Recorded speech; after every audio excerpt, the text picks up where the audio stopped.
Hola, muy buenos días, amigos. Estamos en tiempo de entrevista. Estamos en tiempo de La Espada y la Pluma, el programa de historia de libros, de historia de esta cadena de emisoras. Y hoy tenemos un libro de historia completamente diferente. Nunca hemos tocado este tema, pero es un tema que también es muy importante. Y es el de la radio. Estamos en una emisora de radio y, bueno, pues toca hablar de la radio. Y para ello hemos traído a un hombre que, digamos, conoce muy bien a otra emisora de radio, una emisora de radio que me parece que ahora ya creo que no la escucha nadie, y es Radio Moscú. Que ya no existe. Que ya no existe. Ya no la escucha nadie porque ya no existe, básicamente. Efectivamente. Y ese hombre que ya han oído ustedes su voz, tiene una voz también muy buena para la radio, es Boris Zimorra. Boris, buenos días. Ya nos íbamos a ir de noche. Buenos días. Buenos días, buenos días. Encantado de estar aquí y muchas gracias por invitar y a su disposición, y felicito a todos los oyentes nuestros con el año que ha venido. Espero que sea mejor que el año anterior y que la historia empiece a dar un poco más cambios para mejor. Boris, usted ha trabajado en la radio, ¿no?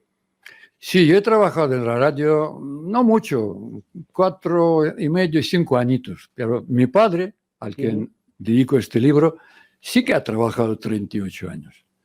38 años interrumpidos ante el micrófono de Radio Moscú, emitiendo para España y luego para América Latina en castellano, y más que nada era su arma para luchar contra el franquismo.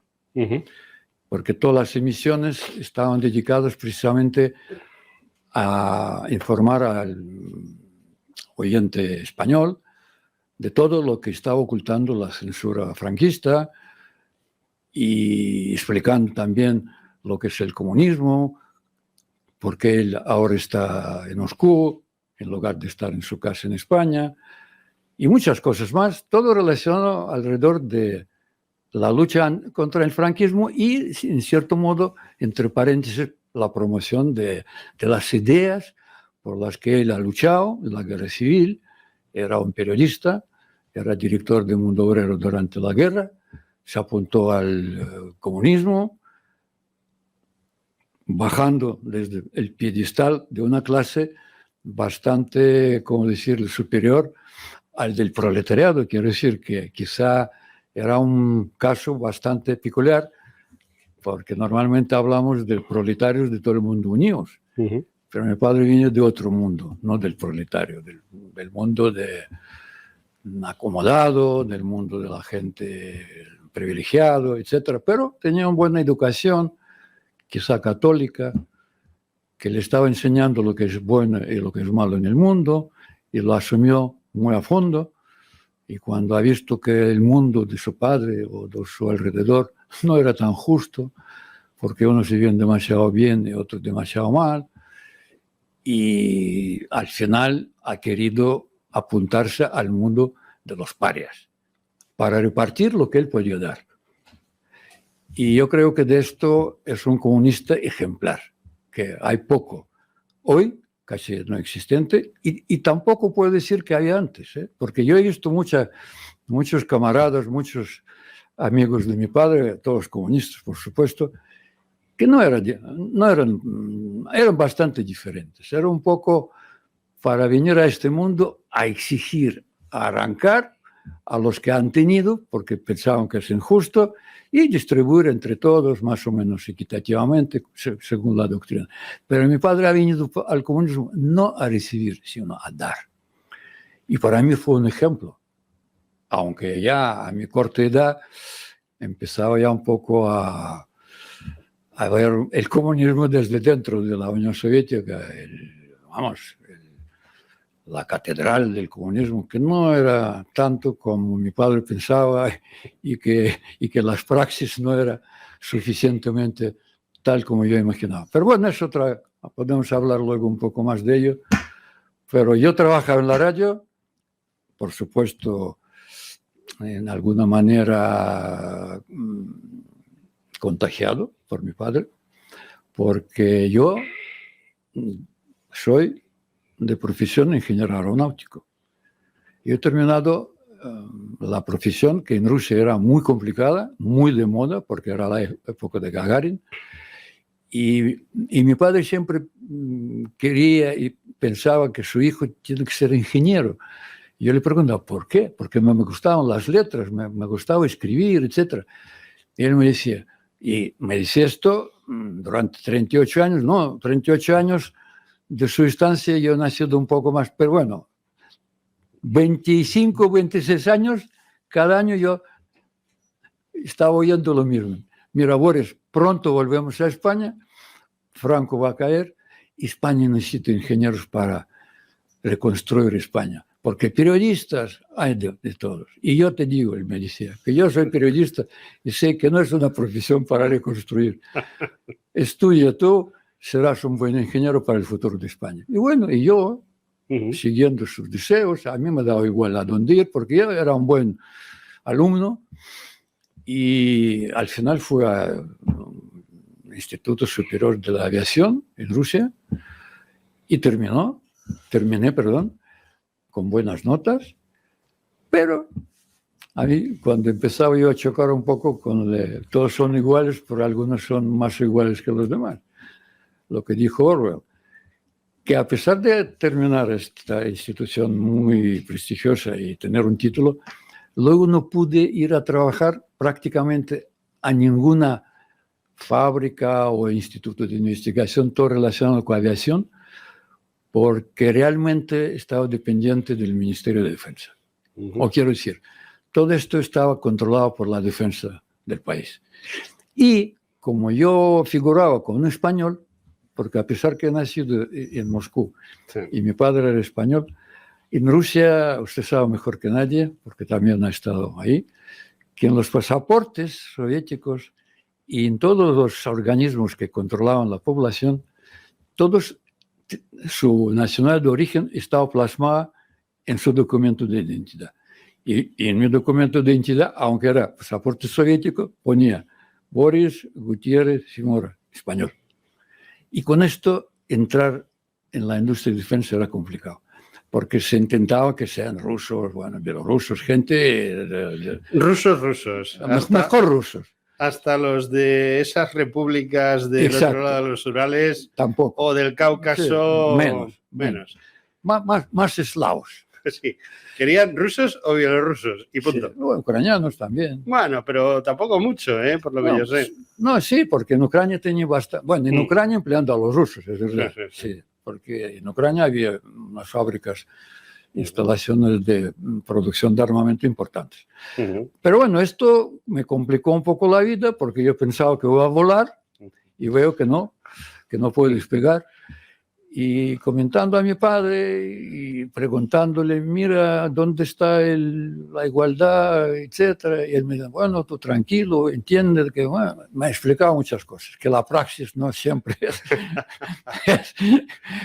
puede eclipsar a la idea.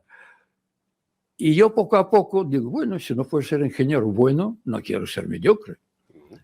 Y entonces, ¿qué puedo hacer? Y he empezado mientras trabajaba, al final fui a trabajar a un instituto de metrología, de metros, de medir. No, lo conozco, yo concretamente sí conozco, yo he estado trabajando en la sanidad del Instituto de Metrología que había aquí en Madrid. Pues mire, entonces digo, después de aviación, de estos espacios sin límite, ir a medir. Bueno, pero pasé ahí pues 2 o 3 años como simple ingeniero y me fue bien, porque la enseñanza que daban en el Instituto de Aviación era muy amplia.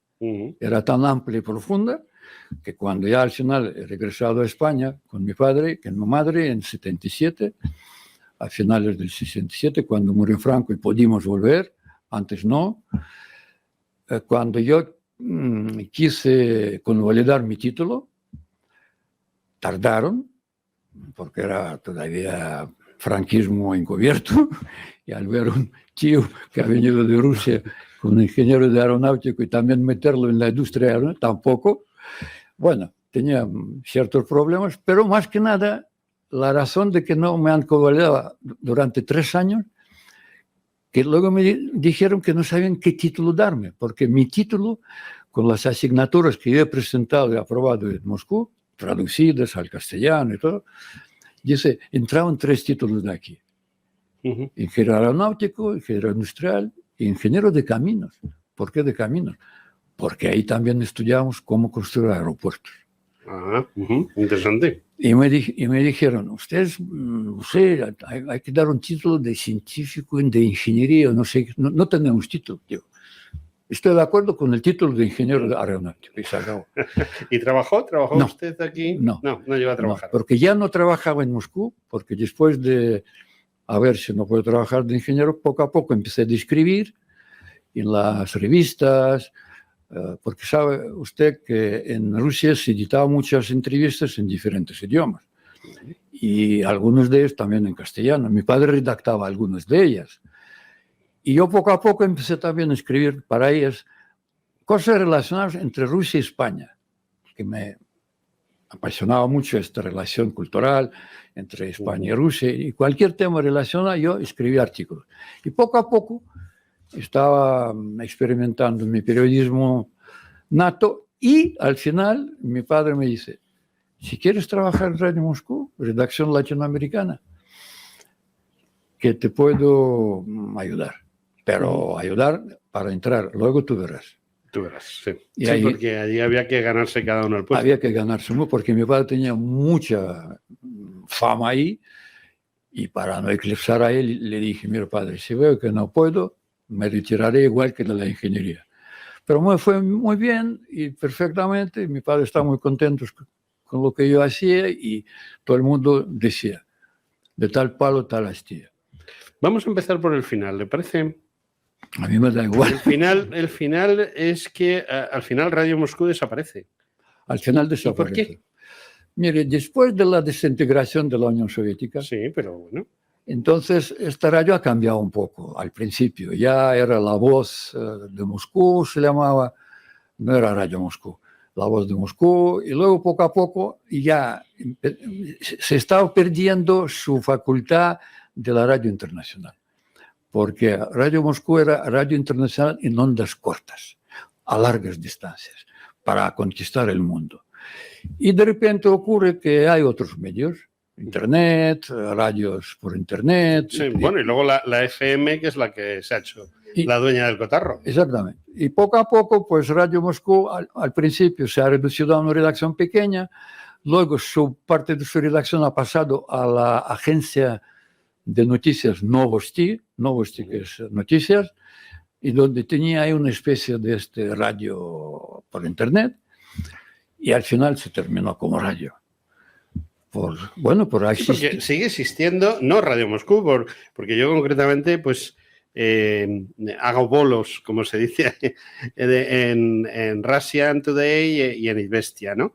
Y, o sea, sigue existiendo producción desde Rusia sí, en pero español, ya más televisión. Pero es televisión, es televisión. ¿no? O sea, ya... Y mucha gente, ya desde hace tiempo ya estaban pasando a Russian Today, de Radio Moscú, que estaba desapareciendo, y los mejores han ido, porque primero pagaban mucho más, y claro, la gente quería verse un poco ya en la tele. Bueno, pero esa gente seguramente estará un poco jubilada ya, ¿no? Porque, ¿o no? Hombre, sí, todavía claro. hay gente de su época. Trabajando no. No, trabajando. Yo era uno de los más jóvenes. Y tengo ya bastante añitos, pero ha servido de todas formas. Sí.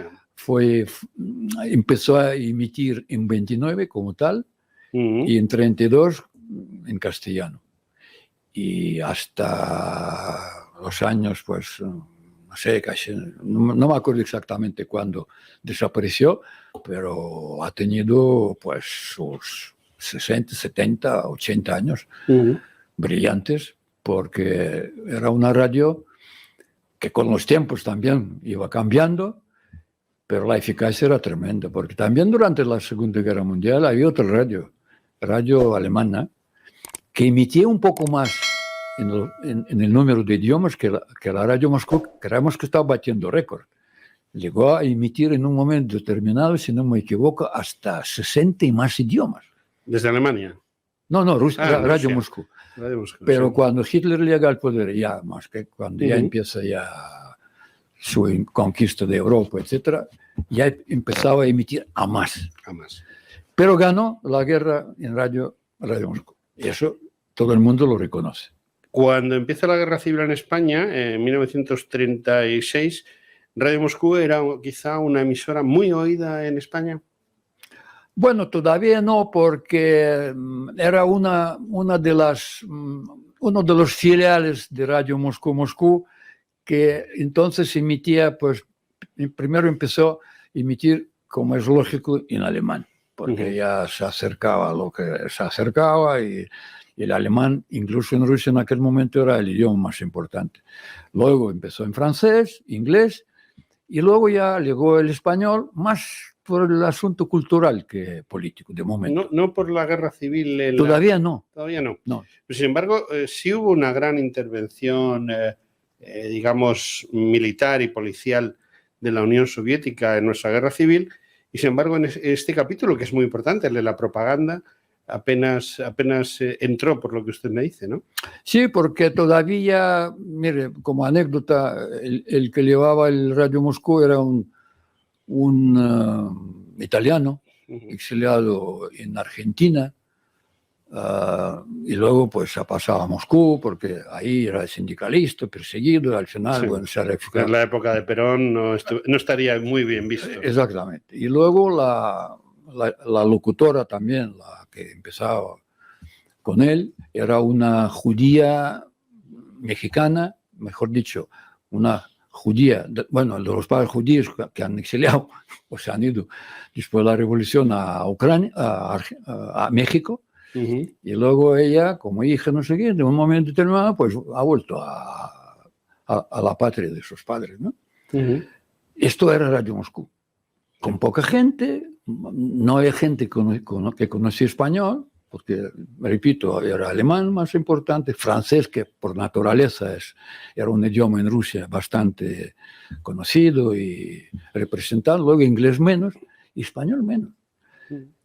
La verdadera Radio Moscú, que ya empieza a luchar contra el franquismo, es después de la caída de la República. Sí, desde 1939. Exactamente, cuando muchos españoles intelectuales, como mi padre, periodistas, se han refugiado a la Unión Soviética. Y entonces ahí se ha formado este núcleo de gente, primero, que sabían castellano a perfección, luego periodistas de guerra, como era mi padre, que conocían su oficio perfectamente, algún que otro escritor, como César Arconada, etc. Entonces esta gente ha cambiado, ha revolucionado la Radio Moscú. Veo entonces que en su libro usted se refiere y nos habla de esas personas que son algunas desconocidas y otras muy conocidas, como César Arconada, ¿no? ¿Fue muy difícil para ellos acostumbrarse a vivir en un Moscú que yo entiendo es un sitio fresquito? Fresquito. Y luego además, bueno, ellos venían de las estrecheces de la Guerra Civil, porque la Guerra Civil fue la destrucción de más de la mitad de España, quedó totalmente destruida, pero digamos que Rusia es muy espartana, ¿no? Es muy difícil para un español acostumbrado, pues eso, a salir a tomarse cervecitas y tapas y no sé qué, y al cachondeo ese que hay en España, y de repente entrar en un mundo tan espartano como pudiera ser la Unión Soviética. ¿Fue difícil para su padre y para los demás? Difícil y no, quiero decir, vamos a mirarlo desde un punto de vista un poco diferente. Es que, usted ha dicho, es un sitio tan frío que hasta otro título del libro es La voz que venía del frío. Entonces, claro, el clima era muy duro, el ambiente también, desconocer el idioma y no poder conectar directamente con la población, con las mismas mujeres, que era complicado. Pero esta buena costumbre española, si no hay ambiente, lo vamos a crear. Y entonces... Acaba usted de dar en el clavo. Eso es verdad. Doy fe, que lo que acaba de decir usted es una verdad purita. Y entonces han montado una especie de tertulias en los sitios donde había más espacio y donde vivían bien acogidos los refugiados españoles, porque cuando han venido a Moscú, y Moscú tenía problemas de viviendas desde la revolución, etcétera, y mucha gente vivía en esos pisos comunales que se llamaban, ¿no? Con muchas familias en el mismo apartamento, repartiendo. Y una cocina común y unos servicios comunes. Para todos. Sí, yo lo he visto, no he vivido en ello, pero lo he conocido, ¿no? Yo incluso he vivido, pero bueno. He vivido en ello. Pero a los españoles, bueno, a los líderes y a los que tenían cierto prestigio y les querían dar un poco más medios para que pudieran expresar, etcétera, pues vivían en buenos hoteles. Y yo nací en un hotel, el mejor hotel del mundo de entonces, que era Hotel Metropol. Hotel Metropol. Y había 2 o 3 hoteles donde se ubicaban los españoles. Y bueno, ahí en alguna habitación, por ejemplo, de César Arconada o de Alberto Sánchez, el famoso escultor, que se llamaba Picasso en la escultura, cuya obra estaba a la entrada de la exposición internacional en París en el año 36, ¿no? Quiero decir, había gente. Entonces, ahí, como había más espacio, etcétera, o en casa de nosotros, que teníamos un pisito muy pequeño, etcétera, pues venían 2 o 3, pero ahí venían más. Y se organizaban tertulias, que si no había el vino español, que no había, pues había este vino moldavo, malísimo. Horrible.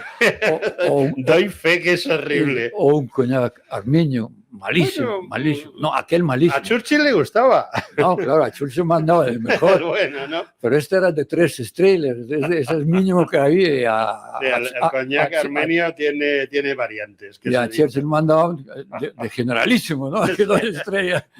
Bueno, pero bueno, daba igual, que lo que importaba es el ambiente. Yo me acuerdo que se cortaba un chorizo rarísimo, que era más blanco que de color de carne, se repartía, o algún queso, que tampoco habían quesos.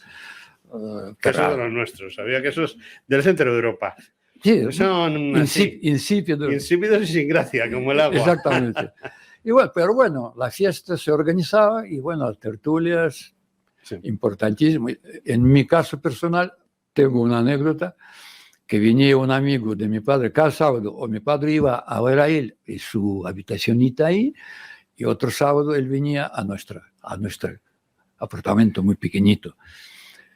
Y bueno, se hablaba, y se prolongaba hasta la noche, pero la pasión era tanto, y discrepancias, porque hemos perdido la guerra, era tanta que los gritos que escuchaban los vecinos alguna vez llamaron a la policía y pensaban que ahí estaban peleando la gente, y cuando vino la policía... A la milicia. A la milicia. Sí, porque allí no se dice policía, se dice milicia. Sí, ahora sí, otra vez es policía. Sí. Milicia. Y cuando han visto que no están matando a nadie, ¿no? La gente está... Joder, son españoles. Le quería preguntar, estamos hablando de 1936-39, en el 39 es cuando empieza aquello a funcionar, precisamente por esos españoles que se van, pero 2 años después Moscú es cercado, casi cercado. En un libro que yo he escrito hablamos de los aviones españoles que sobrevolaron Moscú.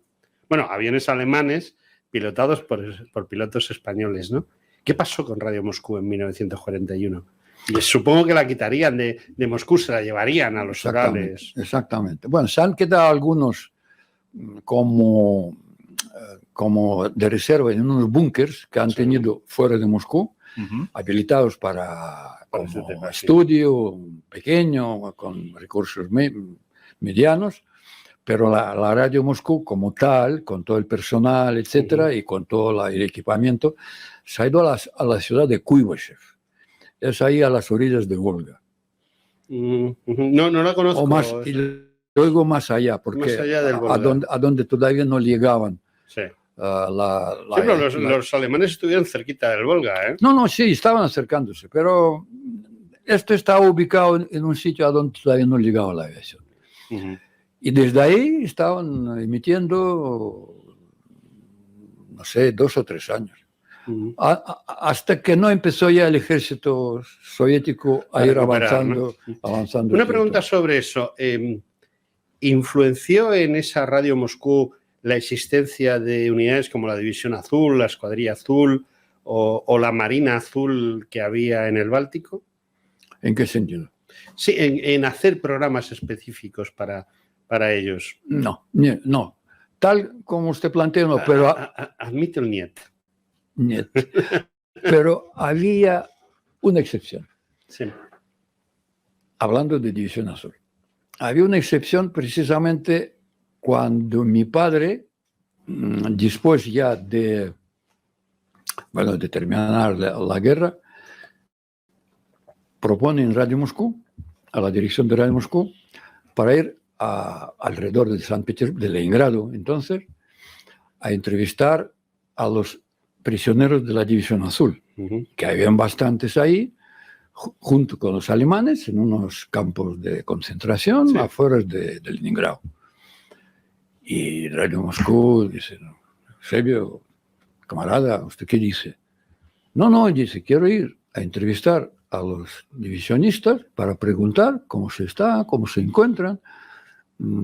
Sí, es otro medio de propaganda. Exactamente. Es propaganda. ¿Qué os parece todo esto? ¿Estás arrepentido o no? ¿O sigue siendo? ¿Y qué? ¿Vas a grabar? Sí, voy a grabar lo que dice. Y ahora van a hablar en Radio Moscú, División Azul. Así. Dice, no, que van a hablar en Radio Moscú, prisioneros de la División Azul, explicándonos a todo el mundo y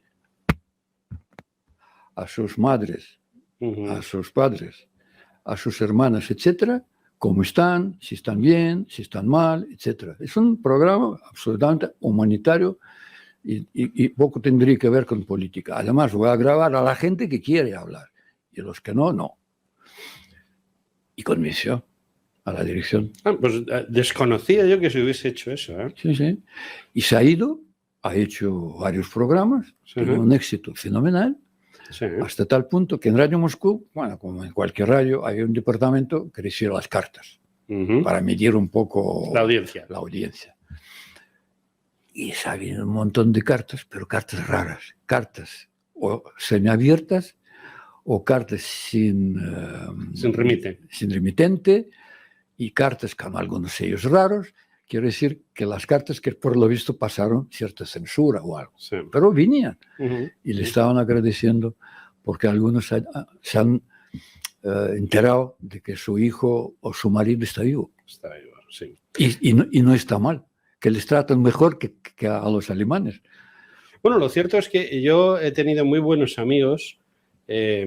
Bueno, en mi condición de historiador y también de militar he conocido gente de la División Azul.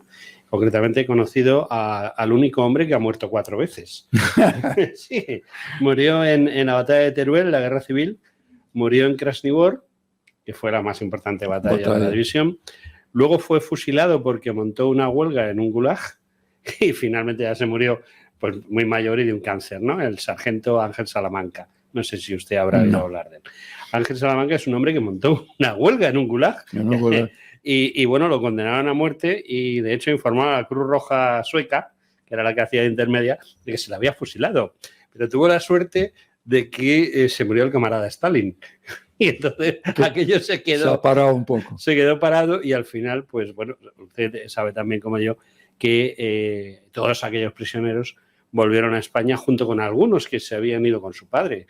Hubo gente que después de estar un montón de años allí en la Unión Soviética decidieron volver. Se nos echa el tiempo encima y estamos hablando mucho de vivencias personales y poco del libro, aunque el libro son vivencias personales, también, estoy seguro. También.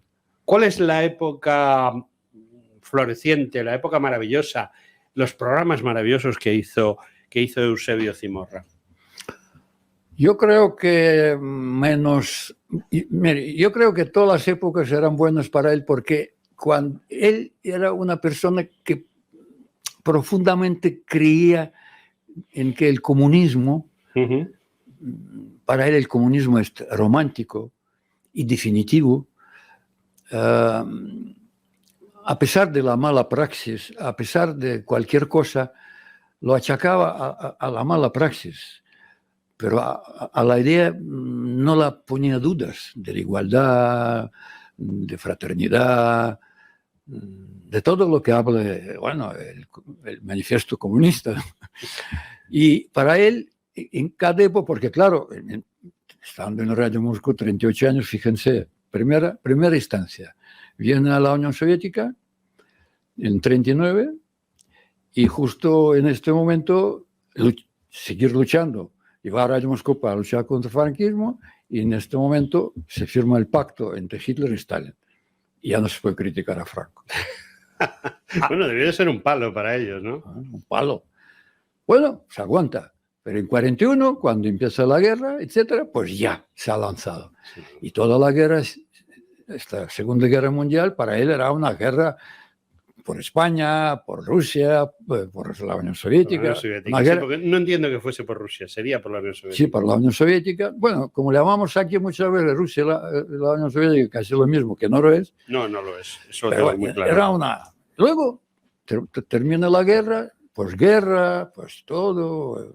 Es una resurrección de la Unión Soviética que empieza a salir de las cenizas.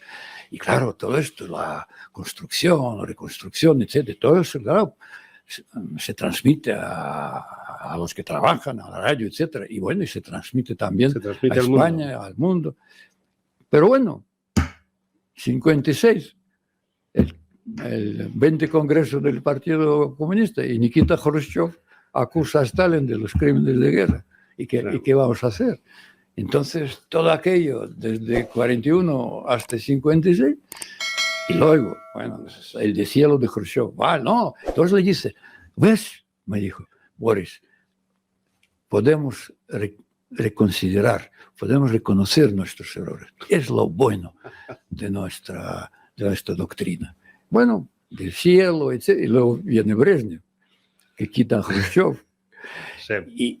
Sí, el Politburó tenía sus más y sus menos, ¿no? Sus más y sus menos. Bueno, quiero decir que había una época, pero él siempre, con un entusiasmo muy, muy, muy curioso, defendía lo mejor. Sí. Y luego también le alimentaba un poco su inspiración española, castellana, etcétera. Los sucesos, al principio muy buenos, pero luego menos, la revolución en Cuba, sí, la revolución en Chile. Sí, de esas cosas tendremos que hablar usted y yo otro día, porque entiendo que no es lo mismo verla desde aquí que verlo desde allí. Y sí, me da la impresión de que la revolución en Cuba, que inicialmente yo no creo que fuese una revolución comunista, sino que digamos que Fidel se apuntó a quien le echó un cable. Y si se lo echó la Unión Soviética, pues dijo, pues yo que sí, que sí. Me da la impresión de que el tema iba por otro lado, ¿no? Sí, no, era antiamericanismo, antiimperialismo. Desde luego. Usted sabe perfectamente que Rusia era una bandera no solo del comunismo, no solo de los movimientos comunistas, sino también de los movimientos que se llamaban estos movimientos por el desarrollo, anticapitalismo, etcétera, etcétera. Y por eso tenía mucha influencia en África, en Asia. Por eso cuando se derrumba la Unión Soviética, lo que yo he escrito en otro libro, nadie se entiende qué ha pasado, porque bajo la influencia ideológica, y no solo ideológica, se encontraba más de medio mundo, creyendo que este país podría ser el futuro de Egipto, de Siria, de lo que sea, de América Latina, ¿no? Pero se derrumbó. Se derrumbó. Yo entiendo que a lo largo de esa historia de Radio Moscú ha habido momentos importantes y sobre todo por lo que yo veo la relación padre-hijo ha sido fundamental en esa Radio Moscú de habla española, pero ha habido más gente de la que podamos hablar, más gente familiar, como puede ser usted habla aquí de que detrás de cada gran hombre siempre hay una gran mujer. Pero además de esa gran mujer, supongo que hay grandes amigos, grandes compañeros. también grandes traidores, que es algo muy típico. Sí.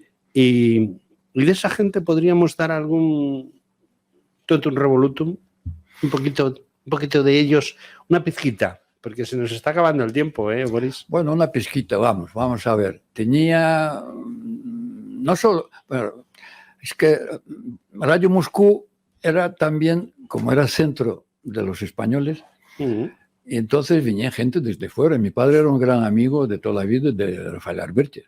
Rafael Alberti ha venido varias veces a Moscú y una de estas fue cuando vino a recibir Premio Lenin de la Paz, ¿no? Y mi padre hizo su programa, etc. Había, dentro del partido, había gente que no estaba en Moscú, pero visitaba Moscú de la jerarquía del partido, que ha valorado mucho la labor de mi padre. Y esta gente se diferenciaba bastante de los burócratas que también había alrededor, que he visto ahí, alrededor de Dolores Evaro, de la cúpula. Hay mucha gente bastante, no, mala no, pero... La burocracia es un problema para todo. Coyunturistas tremendos, ¿no?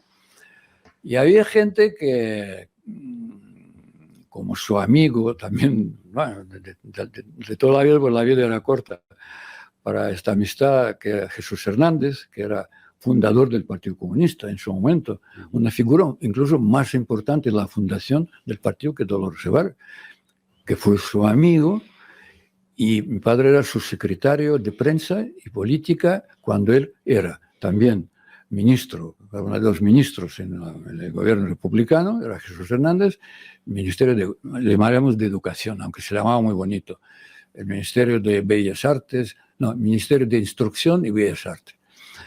Bueno, Ministerio de Propaganda, ¿no?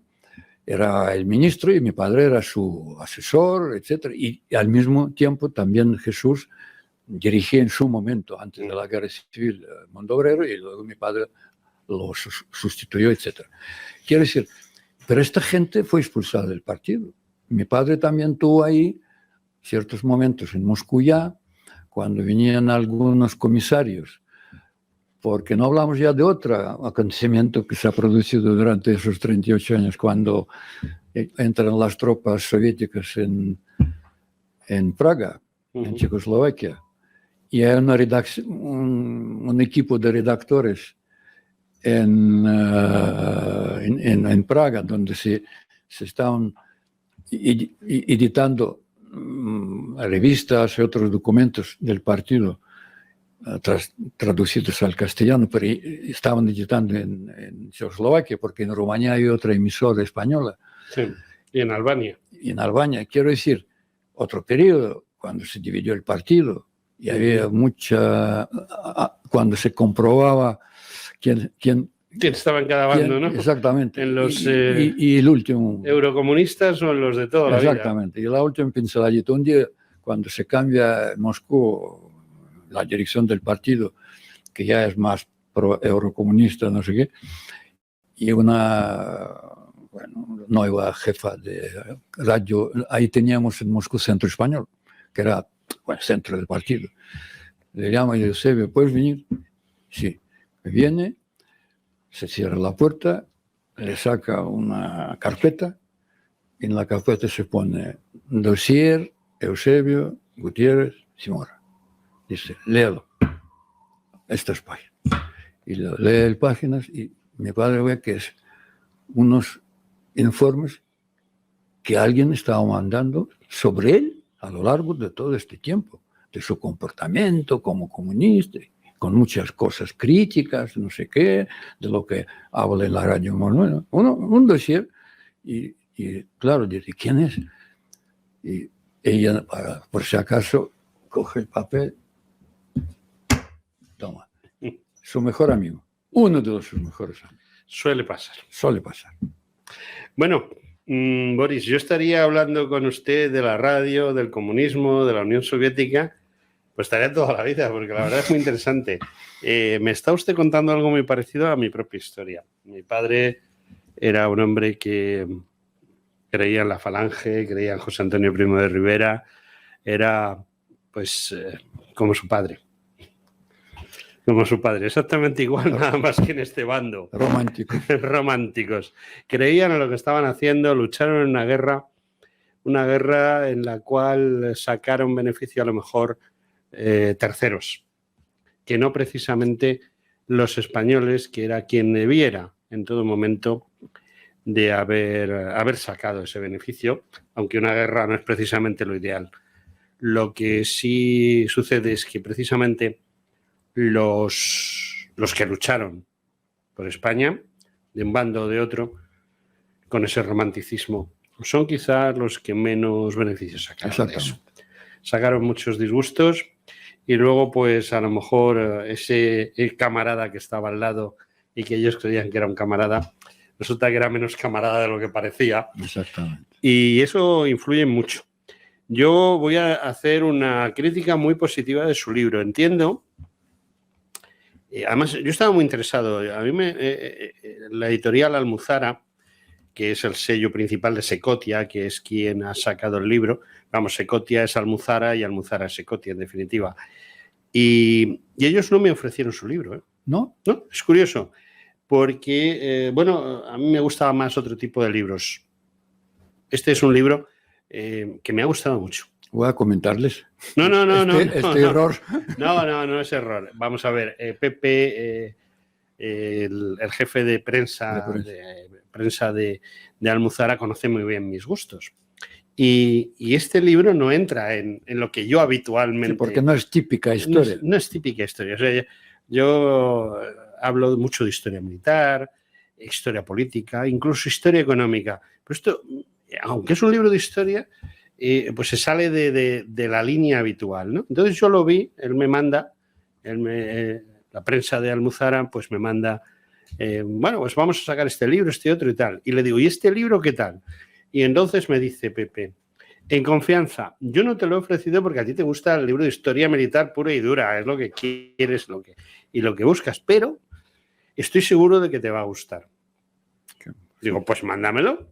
Total, que me lo mando. O sea, digamos que me lo ofrecieron de segundas, no de primeras, y creo que ha sido un acierto. A ver... Aquí hay una cosa curiosa también, porque sí. Mi padre... Hablamos mucho de la participación española en, sí. en la Segunda Guerra Mundial, sí. el Frente Ruso, etc. Sí, hubo españoles en ambos bandos. Pero había españoles en ambos bandos. Esto es lo que me quería enseñar. No. Quería enseñar un libro que él ha escrito. Es uno de los dos libros que ha escrito porque todo lo que ha escrito era para radio. Sí. Y todo se ha ido a Éter. No se quedó. Sí. Los únicos 2 libros.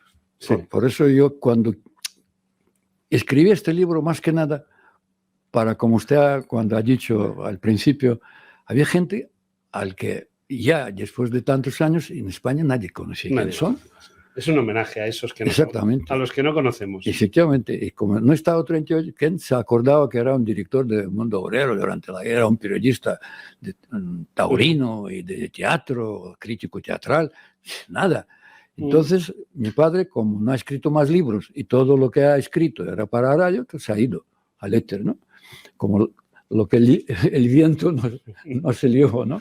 Sí. Y entonces, por eso digo, voy a escribir sobre mi padre para que sepanlo. Pero 2 libros ha escrito. Uno en Moscú, no sé si fue por encargo o por alguna razón, la participación española en la Segunda Guerra Mundial, pero por otro bando, que se llamaba El sol sale de noche.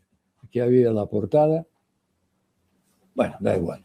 Sí, yo lo buscaré ahora. Y es muy curioso. Y lo pondré en el vídeo de la entrevista. Incluso yo he sacado, como ahí también mezclo bastantes cosas que ha escrito mi padre, ha escrito en su pequeña carpeta de memorias que quería escribir y no lo quería escribir, y al final se quedaron cuando murió, pues ciertos, no sé, páginas sueltas, etc. Yo todo lo que él ha escrito y se ha quedado grabado, entonces intentaba ahí reproducir íntegramente. Y algunas cosas, como por ejemplo, yo creo que le va a encantar, hizo un programa que se llamaba Un comunista ante el micrófono. Era una serie de emisiones donde explica cómo él apuntó al comunismo, qué es el comunismo, qué persigue. Era una cosa maravillosa. Desgraciadamente no se ha conservado Materializado, ¿no? nada, menos la entrada que grabó una persona que le adoraba, con su grabadorita, no sé qué, grabó la entrada en esta. Y yo la reproduzco. Es maravilloso lo que él ha escrito. Ahí se ve lo que es comunismo, que no tiene nada que ver con lo que de verdad se ha hecho. Pero bien. Y otra cosa que se ha dado mucha énfasis en la participación, por ejemplo, en la Segunda Guerra Mundial, por ejemplo, de la aviación francesa. La famosa Normandía Neman, ¿no? Sí, sí, sí. Además, esos se enfrentaron con la aviación española en el frente de Bielorrusia. Exactamente. Y de eso se sabe mucho, todo el mundo, pero de estos 800 españoles caídos en la guerra, en diferentes frentes, y entre ellos hay también pilotos, etcétera, etcétera. Es un libro que se llama El sol sale de noche. Bueno, esa aportación de mi padre también a la verdad histórica, que a usted como historiador le encanta. Yo estaba pensando cómo reeditarlo, aunque está escrito por un periodista brillante, pero claro, comunista, con toda ideología comunista. Pero es un libro precioso, primero, porque te explica y te da a conocer el mérito que España siempre participaba en todo, por uno u otro bando. Que curiosamente somos país en la crucificación de todos los caminos del mundo. Somos el cruce de caminos. Exactamente. Sí. Cuando tú abres el mapa en general, ¿dónde está en el centro? El centro. Curioso. Y de ahí, pues, se puede sacar muchas conclusiones. Boris, me he quedado sin tiempo. Lo siento. Es lo bueno. No, ha sido una conversación, una charla. Ha sido una charla. Maravillosa. Porque yo soy de la opinión de que con quien mejores charlas tengo es precisamente con quien teóricamente debería de discrepar. Pero en la discrepancia está el buen programa de radio. Efectivamente. Y ya solo me quedan dos cosas. Agradecerle su presencia y emplazarle para que vuelva otro día a que hablemos de otras cosas y pedirle que me dedique el libro.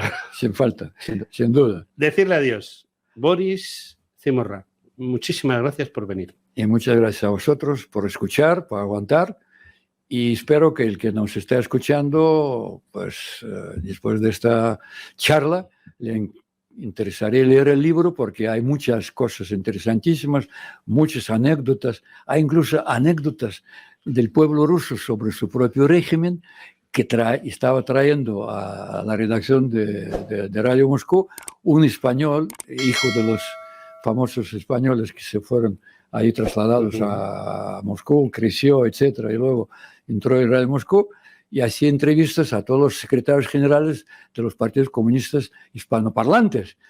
Y conocía ahí muy interesante de conocer. Un círculo donde se estaban reuniendo en Moscú, en el hotel Octubre, y él lo bautizó el hotel Espasivo es gracias, sí. Porque ahí todo lo que comían, vivían e invitaban a sus invitados, los secretarios generales de todo el mundo, era gratis.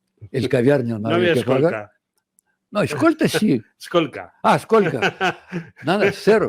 Cero. Bueno, escolca es lo que le preguntas al camarero cuando terminas de comer, ¿no? Sí. Nada, era el comunismo creado en un hotel con todas las consecuencias. Sí, pero lo pagaba el partido. Lo pagaba el partido. Bueno, el partido comunista de la Unión Soviética. Boris, muchas gracias. Igualmente, muchas gracias a todos.